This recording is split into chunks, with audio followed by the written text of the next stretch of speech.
人の命は平等だ。わからない。私がやったことが正しかったのかどうか。なんで助けたの？あなたがお兄ちゃんを助けなければパパとママは殺されずに済んだのよ。どうして助けたのよ。先生が好きだ。秘書のメネスさんも優しい人だ。でも死んだら会えなくなる。死んじゃえば一緒なのにね。いろいろあったけど、やはりお父さんには孫の顔を見てほしい。会ってくれる？もちろんだと。僕はあの時死んでいたはずだったんだ。先生が僕を生き返らせてくれたんだ。Un doctor que luego de una reflexión producida por varios factores causados injustamente por una acción habitual, decide priorizar la vida de un niño inocente antes que la del alcalde de la ciudad. Acción que de haber terminado en la salvación del tipo habría mejorado tanto su reputación personal como la del establecimiento. Pero no fue así, y claro que él no sabría que en realidad estaba volviendo a la vida a un monstruo.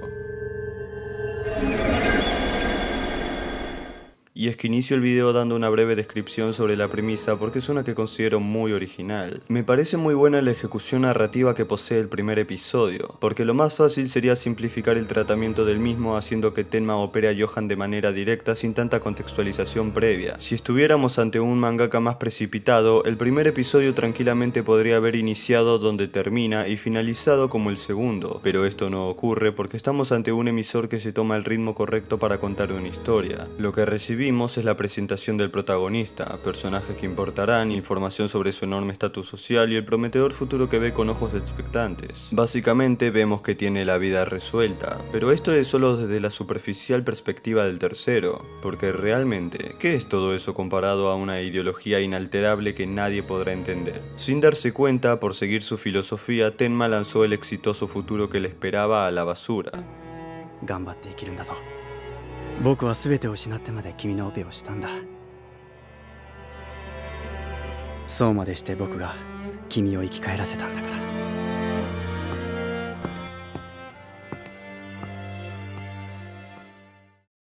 Los primeros capítulos son muy buenos, muestra exacta de que la grandeza de una obra no debe provenir únicamente de una producción súper trabajada con composiciones y elementos parafernálicos que forman resultados mayormente vistos con ópticas superficiales. Y no desmerito ni menosprecio el esfuerzo de un animador o cualquiera que trabaja en dicha industria, más sabiendo la explotación que estos reciben en tal lugar. Simplemente que muchas historias de menor calidad pueden recibir más atención porque wow, qué gran animación, qué música tan épica, este es el mejor anime del mundo. Pero no, porque un lápiz en las manos de una mente virtuosa es capaz de superar todo eso. Monster es un gran ejemplo. Y no estoy siendo elitista ni hater, es objetividad. Pero si a alguno le molesta puede simplemente interpretar esto como un comentario subjetivo. Esto no es para menospreciar otras obras, sino para aumentar el valor de quien protagoniza este video.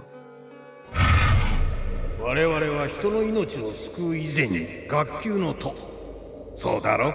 そうじゃない。医者は人の命を救うのが第一だ。人の命は平等じゃないんだもの。違う。命に上下なんてあるものか。僕は間違ってなんかいない。僕の人格に問題があるだと。あんたはなんだ。医者どころかただの金の亡者じゃないか。あんなやつ死んだ方がマシだ。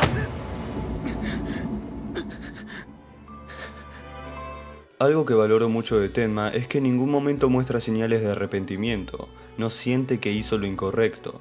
Al contrario, la catarsis que le produjo aquel reproche de la mujer turca que perdió a su marido, la posterior charla con Eva y las palabras tan erradas del director le hicieron adquirir una ideología que muchas veces he cuestionado. Siempre creí que él estaba equivocado, ya que realmente no todas las vidas valen lo mismo. Sin embargo, comprendí que esto es desde mi más profundo criterio personal, ajeno al labor y forma de pensar de un profesional de la neurocirugía. Tenma piensa así porque él es un hombre que se dedica a salvar vidas, de eso se trata su profesión. Es por eso que luego de analizar sus acciones pude no coincidir, pero sí comprenderlo. ¿Por qué al final de la serie Tenma decide operar a Johan otra vez? ¿Por qué no lo deja morir? Pues, aunque Tenma no dispare a Johan en la resolución, realmente el vencedor, entre comillas, termina siendo él de igual manera, porque no cae en la tentación del disparo, no le da la razón a Johan.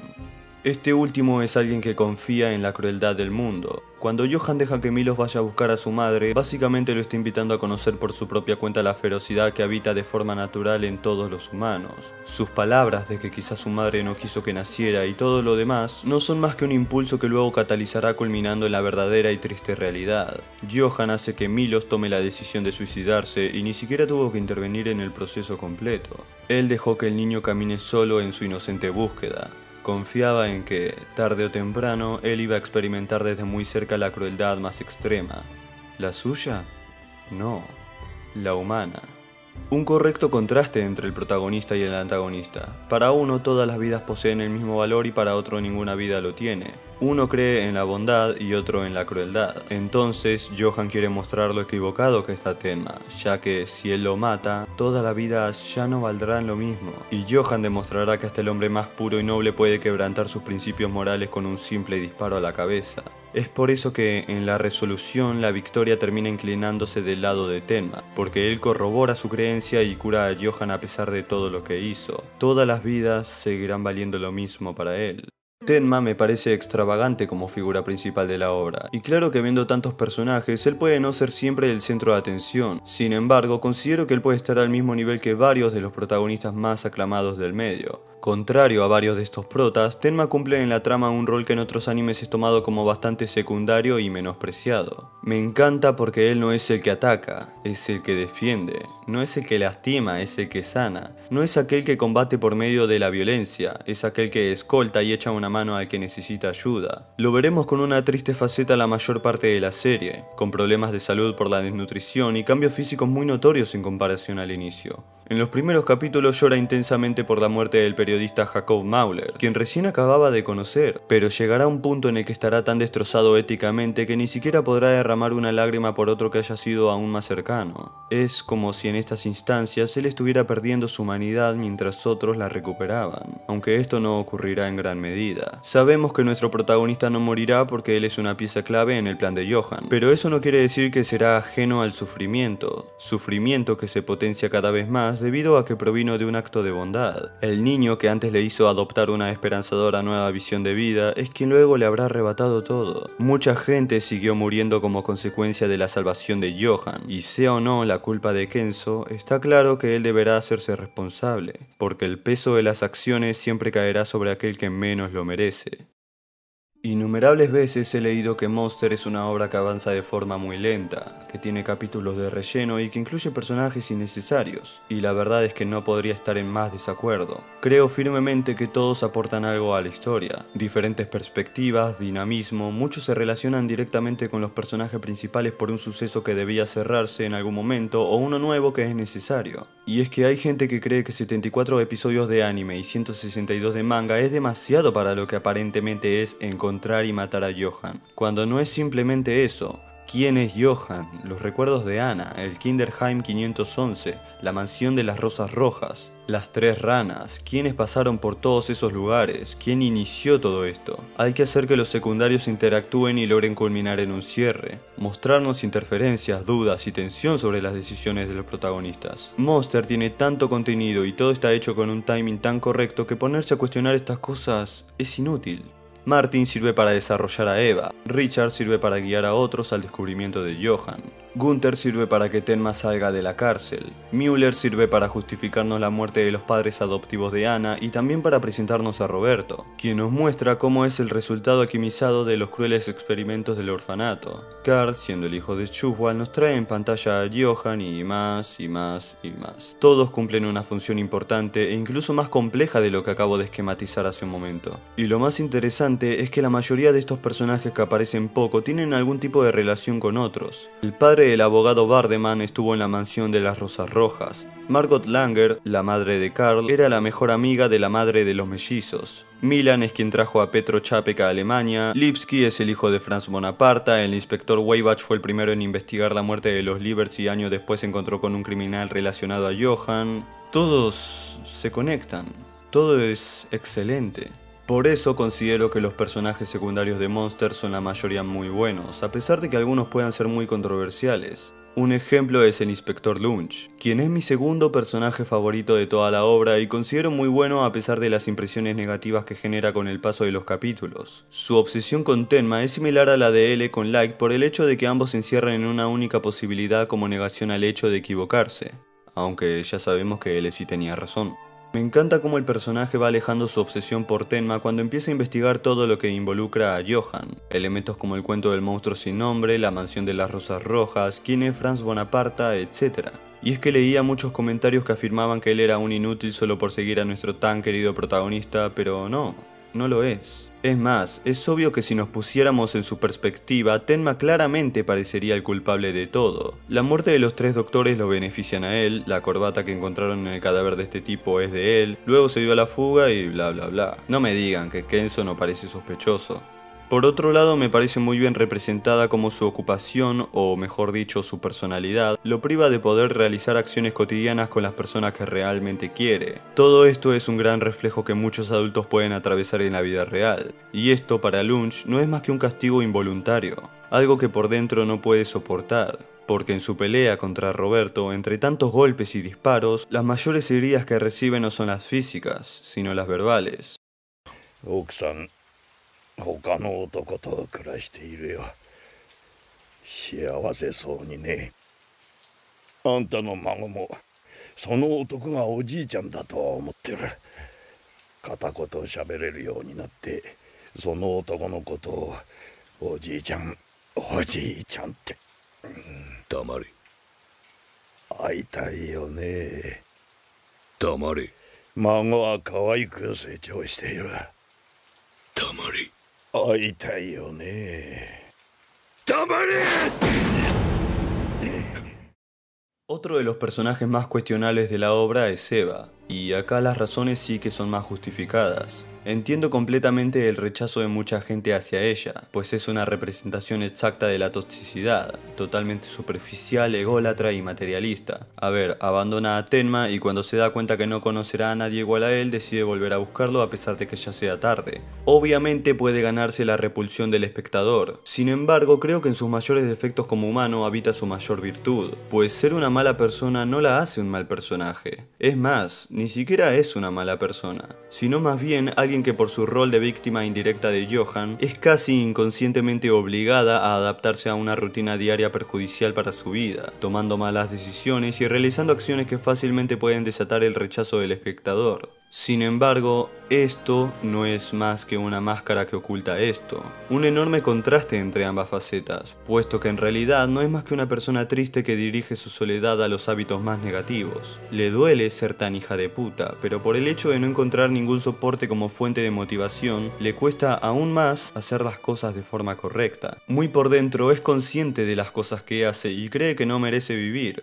por eso le pide a Martin que acabe con su vida. Martin, otro gran personaje que funcionará como catalizador para culminar en el desarrollo que se tenía que dar para ella. Eva es un personaje muy bueno y me atrevería a decir que tiene una de las mejores evoluciones de la serie. ¿Odiarla? No. Es muy difícil que yo odie o desprecie a un personaje ficticio. Pienso que todos realizan sus acciones con un fin justificado. Es por eso que a pesar de sus choques ideológicos amo a todos estos personajes por igual. Sin embargo, el primer personaje que me produjo cierto tipo de rechazo fue Roberto. No me molestaba, pero verlo en pantalla era contar los minutos hasta que desaparezca. De todos modos, esto fue por poco tiempo. Poco como su historia. Y es que a diferencia de otros, Roberto no es un personaje con apariciones muy constantes. El tipo mantiene la misma postura y caracterización hasta el final, donde por unos segundos logramos ver por fin su humanización, que no es algo que estaba en pleno desarrollo, sino más bien oculto. Aún así creo que los momentos más valiosos relacionados a Roberto son donde él no está presente. Cuando Tenma conoce a Grimmer y comen en un picnic, el oriental se descarga revelando que ha sido el perpetrador de un posible asesinato. La persona de la que hablaba era Roberto, y es curioso ver cómo el primero en saber esto fue justamente su amigo de la infancia. Esto es algo que no afecta en nada a la trama, pero es un detalle muy interesante. También es curioso ver cómo, teniendo toda la retrospectiva, los 3 personajes relevantes de esta escena están relacionados a Roberto. Tenemos a su tío quien lo envió al orfanato, el hombre que casi lo mata hace poco y su amigo de la infancia. con quien, al ser de la misma generación, comparte la similitud de haber crecido sin recuerdos específicos sobre lo pasado en el orfanato. Es interesante y triste ver cómo los dos toman caminos tan diferentes. Uno busca justicia y otro es la mano derecha del antagonista principal. Lamentablemente, aunque estuvieron muy cerca en los últimos capítulos, este es un reencuentro que nunca pudo concretarse. Y Dios, necesito hablar de Grimmer, mi indiscutido personaje predilecto de toda la historia. Un personaje que, en ausencia de Tenma y Johan, maneja la trama al mismo nivel o aún mejor que ellos dos. Y es que en toda la historia Grimmer aparece en pantalla solamente 14 episodios, y me parece sublime cómo es que con tan poco tiempo el personaje logra desenvolverse de manera tan orgánica con el ambiente y los personajes. Su hijo muerto, Steiner el Magnífico, su personalidad, su incapacidad de sentir emociones, su interacción con los niños, todo. Grimmer posee varias capas, tantas que juntas convergen en lo que muchos catalogan como el mejor personaje secundario de la historia del anime. Sin embargo, no quiero tomarme el atrevimiento de ratificar esas palabras porque obviamente yo no he visto todos los animes existentes. No obstante, sí puedo decir que él es el mejor personaje secundario que yo he visto. Si debo ponerme a pensar en otro que esté más o menos a su mismo nivel, creo que ese sería Askeladd, de Vinland Saga. Pero no nos apartemos del tema. El crecimiento, la narrativa, los detalles, su caracterización, cómo comienza siendo un hombre que finge su sonrisa por no saber otra expresión facial hasta cumplir un desarrollo como culminación en el tan perfecto episodio 49, donde finalmente logra llorar por primera vez. Y es que es muy curioso, Grimmer aparece desde el episodio 40 hasta el 50 sin contar el 43, y en el lapso de estos 10 episodios logra obtener un crecimiento narrativo muy bien logrado. Luego de esto se marcha y pasando varios capítulos parece que ya no volverá. Su función se acabó. La verdad es que Grimmer fue un buen personaje, ayudó a Tenma, tuvo desarrollo y me ha gustado mucho. Palabras correctas de un espectador promedio. Sin embargo, nadie que no se haya spoileado se esperaba que volviera 18 capítulos después, en la recta final. Y es acá donde, en mi opinión, logra trascender aún más. Grimmer vuelve a la trama y por supuesto que sigue siendo el mismo gran personaje, con su característica personalidad carismática y diálogos que poseen una carga de sutileza valiosa.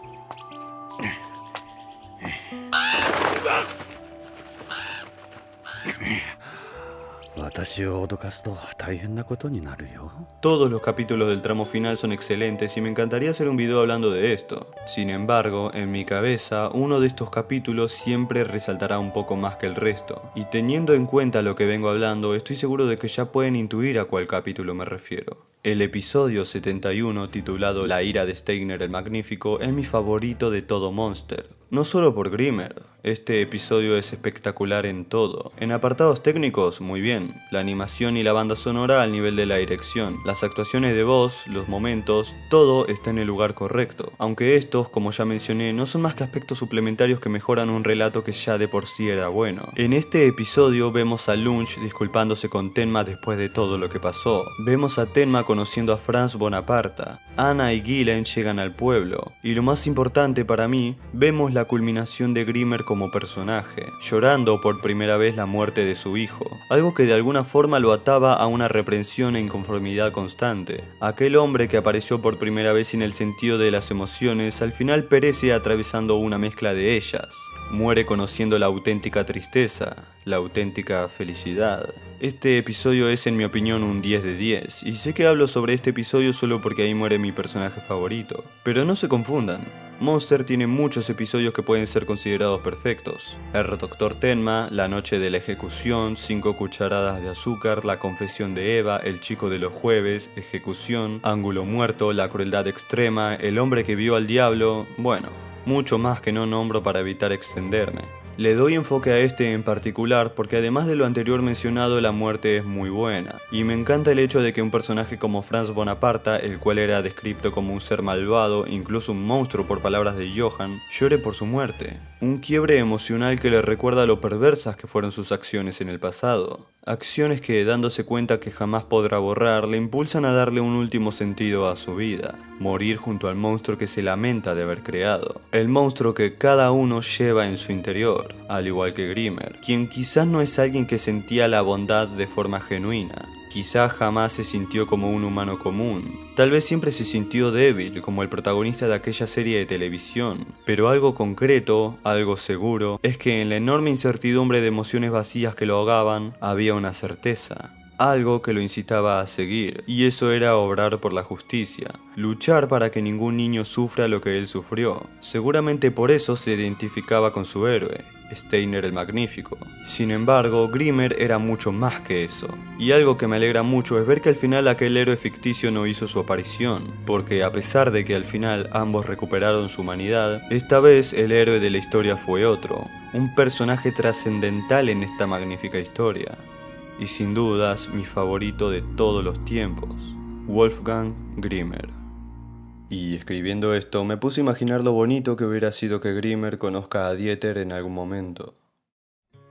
Sé que los dejo con muchas cosas sin hablar, y más sabiendo que hablé poco sobre Johann, el personaje más importante y emblema principal de la obra, pero es simplemente que a él quiero dedicarle un video especial, extendiéndome todo lo posible para hacer algo que intente estar a la altura de este antagonista. Ya finalizado este análisis, debo decir que realmente estoy encantado de haber hecho este video. Me quito una espina que tenía hace mucho tiempo, dado que Monster es mi anime favorito y no tenía ningún video hablando sobre la obra en particular. A pesar de que su popularidad no sea muy alta, lo considero una pieza fundamental en la industria, y desde mi criterio más que personal es una obra maestra. Claro que como todo en la vida puede haber gente que pueda discrepar, pero a esa gente hay que preguntarle algo simple. Si Monster no es una obra maestra, ¿qué lo es entonces? Porque si no lo es, al menos puedo asegurarles que este es un viaje que debe ser explorado por todo aquel que esté en una ansiosa búsqueda por descubrir algo de calidad. Creo que todo el mundo, sin importar las preferencias visuales, debería ver Monster. Porque sí, a pesar de que pertenece a un medio de arte que genera muchos prejuicios por el público ajeno a dicha industria, lo considero más valioso que muchos tipos de relatos narrativos que alcanzan un mayor grado de repercusión cada año. Quiero que este video sea un recordatorio de los grandes tesoros que se pueden encontrar en el mundo de la ficción. Porque eso es lo que es Monster, un tesoro que todos deberían descubrir.